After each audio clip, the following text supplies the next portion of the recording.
news. Breaking news. Breaking news. Côte d'Ivoire, le Conseil des ministres du 26 janvier 2022 au palais présidentiel à Abidjan, en présence du chef de l'État, son Excellence, M. Alassane Ouattara. Merci de rester sur CNN. Breaking news. Breaking news. Un conseil des ministres s'est tenu ce mercredi 26 janvier 2022 de 11h à 13h au palais de la présidence de la République à Abidjan, sous la présidence de son Excellence Alassane Ouattara, président de la République de Côte d'Ivoire. Le conseil des ministres a pris des mesures pour apporter des réponses aux différentes préoccupations des Ivoiriens. À cet effet, le conseil a adopté 2 projets de loi. Le premier projet de loi autorise le président de la République à ratifier la convention concernant le travail dans le secteur de la pêche, convention numéro 188. Cette convention garantit aux travailleurs du secteur de la pêche de meilleures conditions donc de santé et de sécurité au travail, avec la réglementation notamment des modalités de construction et d'entretien des bateaux de pêche et la prohibition de toute forme inacceptable de travail pour l'ensemble des pêcheurs et donc bien évidemment pour les pêcheurs ivoiriens. Cette convention permettra également de lutter efficacement contre la pêche illégale et de préserver durablement l'environnement marin. Le deuxième projet de loi autorise le président de la République à ratifier le protocole de 1996 à la Convention de 1972 sur la prévention de la pollution des mers résultant de l'immersion de déchets et d'autres matières. Au titre du ministère de la promotion des PME, de l'artisanat et de la transformation du secteur informel, le Conseil a adopté une ordonnance portant création, attribution, organisation et fonctionnement du guichet unique de développement des entreprises de Côte d'Ivoire, GUDE Côte d'Ivoire, ainsi que son projet de loi de ratification. Ce guichet est un établissement public de type particulier chargé de soutenir la croissance durable, la compétitivité de l'économie, l'emploi. Il a également pour mission de favoriser l'innovation, le développement et la conquête des marchés extérieurs en contribuant à l'accompagnement des entreprises, à la facilitation de leur accès au financement et à l'obtention des garanties. L'action de ce guichet est orientée en priorité vers les entrepreneurs, les très petites entreprises, les petites et moyennes entreprises et les entreprises de taille intermédiaire. Le Conseil des ministres a adopté une communication relative au bilan 2021 et aux perspectives 2022 de la filière anacarde. Le Conseil a fixé l'ouverture de cette campagne 2022 au 4 février prochain et a arrêté le barème et les prix ci-après sur proposition bien entendu du Conseil du coton et de l'anacarde. Ainsi, le prix plancher obligatoire bord-champ est fixé à 305 francs. Les autres prix planchers obligatoires sont respectivement 330 francs le kilogramme au magasin intérieur, 359 francs le kilogramme au magasin usine et 389 francs le kilogramme au magasin portuaire. Au cours de ce conseil, le chef de l'État, son Excellence Alassane Ouattara, a fait une importante adresse portant sur la gestion et les audits des entreprises publiques figurant dans le portefeuille de l'État. Il faut une plus grande responsabilité des directeurs généraux, des membres du conseil d'administration et surtout des ministres de tutelle qui doivent renforcer leur contrôle a priori. Monsieur le Premier ministre, je vous ai instruit à l'effet de prendre les dispositions pour la mise en œuvre diligente des orientations ainsi que des recommandations qui ont été faites par les audits réalisés. Je voudrais demander à chacune et à chacun de vous de promouvoir bien évidemment à nouveau la culture de la bonne gouvernance et la transparence dans la gestion des affaires publiques pour le bien-être de nos compatriotes. Il s'agit de quelques entreprises publiques. Et moi, je me félicite du bilan que nous avons obtenu, parce que nous savons tous dans notre pays comment la corruption a gangréné le tissu social. C'est pour cela que j'ai insisté depuis quelques années sur la nécessité donc de promouvoir ce concept d'Ivoirien nouveau, intègre, sérieux, travailleur. Et ces recommandations donc nous appellent à encore plus d'engagement pour cette évolution que nous souhaitons, pour encore avoir de meilleurs résultats et pour le rayonnement de notre beau pays. Le prochain Conseil des ministres se tiendra le mercredi 23 février 2022 à Abidjan, en Côte d'Ivoire.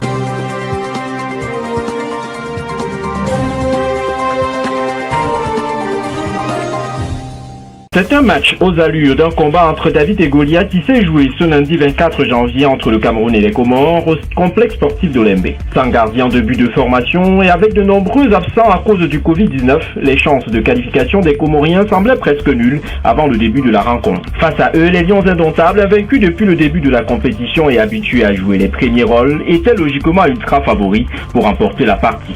Encore plus après l'expulsion du capitaine des Comores, Abdou, à la 7e minute de jeu par l'arbitre central. Pourtant, les Lions vont batailler dur pour venir à bout des colacantes. En supériorité numérique dès le début de la rencontre, il a fallu attendre la 29e minute de jeu pour voir trembler les filets comoriens sur une belle frappe croisée de Karl Toko Ekambi qui ouvre le score. Avec une grande vigilance d'André Onana, les poulains d'Antonio Conceição ont su au premier acte garder leur cage inviolée jusqu'à la fin des premières 45 minutes de jeu. De retour des vestiaires, les Lions vont multiplier des actions sur le plan offensif mais seront butés face à Tchèque Aladur, défenseur de formation, auteur de plusieurs arrêts décisifs. Finalement, Aboubacar Vincent, le capitaine courage du Cameroun, va trouver les chemins des filets et inscrire son 6e but de la compétition à la 70e minute. Menés 2-0, les colacantes ne vont pas se laisser vaincre sans réagir. Ils vont tenter à plusieurs reprises de réduire le score mais seront stoppés net par des arrêts de grande classe d'André Onana. Finalement, leurs efforts vont porter des fruits sur un coup franc lointain. Action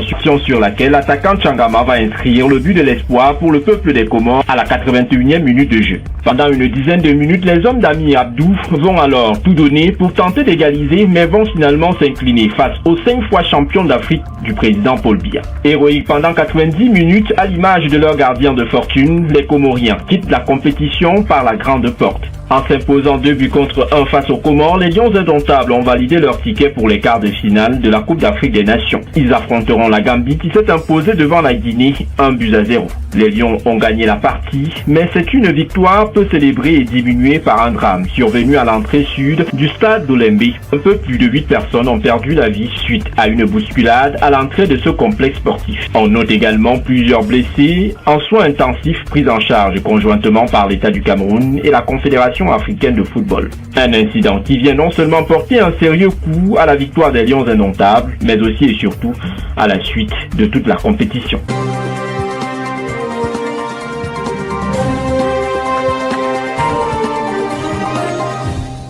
Ce mercredi 26 janvier 2022 s'est déroulé un classique du continent africain lors de cette CAN 2021. L'Égypte, septuple vainqueur de la compétition, affrontait la Côte d'Ivoire de Séjourier. Dans un début de match un peu haché, ce sont les éléphants qui mettaient en premier le pied sur le ballon et se montraient les plus intéressants. Nicolas Pepe et Serge Aurier multipliaient les dédoublements sur le côté droit sans jamais réussir à perturber une défense égyptienne très bien en place. La formation égyptienne regroupée dans son camp a fini petit à petit à se mettre et à proposer de belles séquences avec le ballon. C'est d'ailleurs Omar Marmouche qui se crée la première occasion du match d'une frappe surpuissante sur la barre transversale, 16e minute. Quelques minutes plus tard, c'était au tour de Mohamed Salah d'envoyer une mine bien repoussée par le gardien ivoirien. Dominateurs, les Pharaons se procuraient les meilleures occasions face à des Ivoiriens qui semblaient manquer de justesse et subir en première mi-temps. Au retour des vestiaires, l'Égypte de Mohamed Salah continuait de nettement dominer son adversaire et de profiter des espaces laissés par la défense ivoirienne. Mais à chaque fois, les hommes de Carlos Queiroz venaient tout gâcher avec des imprécisions dans le dernier geste, avec des frappes frappes manquées face aux gardiens, des passes imprécises devant la surface adverse ou des contre-attaques malmenées. Après avoir subi pendant une bonne partie de la seconde période, les Ivoiriens ont commencé à sortir un peu plus et les entrées de Boga et Zaha a fait beaucoup de bien à une attaque qui n'était plus spécialement dangereuse. Il fallait d'ailleurs un immense Mohamed Al-Shenawi, gardien de but égyptien, pour sauver les siens dans les dernières minutes, très solide depuis le début de la CAN. Le gardien de but égyptien était contraint de sortir sur blessure dans les arrêts de jeu. Un très gros coup dur pour les Égyptiens qui débutaient donc les prolongations sans leur gardien numéro 1. Mais le remplaçant Mohamed Gabalali a répondu présent sur ses interventions. 94e minute, 105e minute. Lors des prolongations, aucune des deux équipes n'a su prendre le dessus. Et la place en quart s'est jouée lors de la séance de tir au but. Comme un symbole, c'est Mohamed Salah qui a offert la place pour les quarts de finale, 5-4 après les tirs au but, à l'Égypte qui affrontera le Maroc. Il est à retenir que les éléphants de Côte d'Ivoire ont été braves et combatifs durant cette CAN Total Énergie 2021. Le peuple ivoirien peut être fier de ces éléphants confiants pour l'avenir. Ils ont joué, la Côte d'Ivoire a joué le cœur. On est fiers d'eux. On est fiers de Badra. Bailly, c'est vrai, tu as raté. Bon, on est Bailly, on s'aime, mais on est fiers. 225 toujours. L'engagement n'est pas ivoirien. On reste toujours ivoirien. Mais quelle que soit la situation, on reste toujours ivoirien. C'est vrai, c'est notre pays. Les joueurs ont fait ce qu'il fallait faire. Les matchs ici, en tout cas, moi, selon moi, celui qui passait ce tour-là remportait la coupe. On a qu'à reconnaître, mon vieux. Fier de la patrie, fier des éléphants, fier de la Côte d'Ivoire. Sans blèche, on a joué ballon. On a perdu avec fierté. On tape la poitrine. On a perdu, mais on est fier de la patrie. Sans blèche des éléphants, on est toujours avec vous. Il n'y a pas blèche. J'ai mal, mais c'est rien. Je soutiens la Côte d'Ivoire.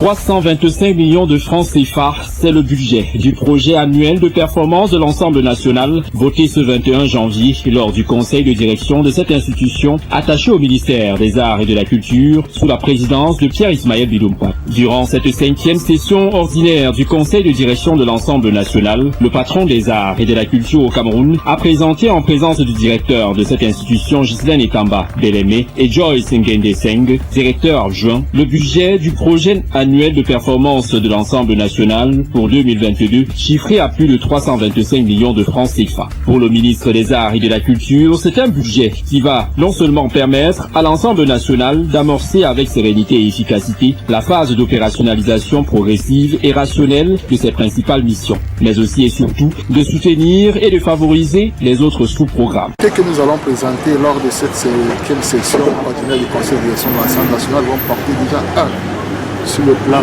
opérationnel, sur l'implémentation de structures techniques opérationnelles de l'ensemble national à travers sa régionalisation, la dynamisation du ballet national, de l'orchestre national, du théâtre national, afin d'en faire un secteur culturel, de le rendre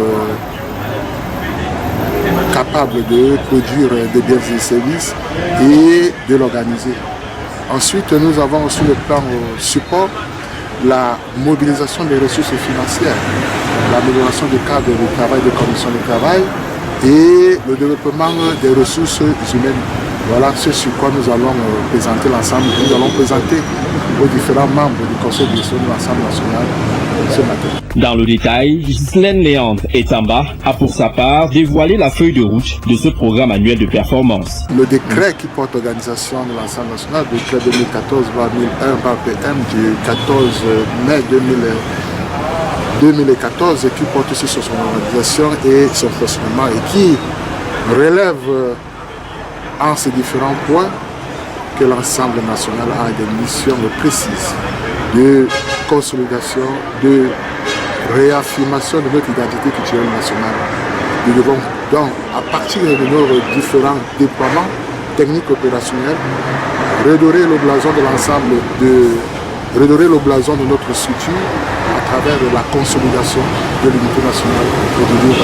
En ce qui concerne le flou sur le recrutement de certains stagiaires de l'ensemble national dans la fonction publique, le ministre Pierre Ismaël Biloumpa a donné quelques zones d'éclairage aux délégués du personnel sur les véritables raisons de cet état de choses. C'est toute une commission au niveau du ministère des Arts et de la Culture qui a été mise en place.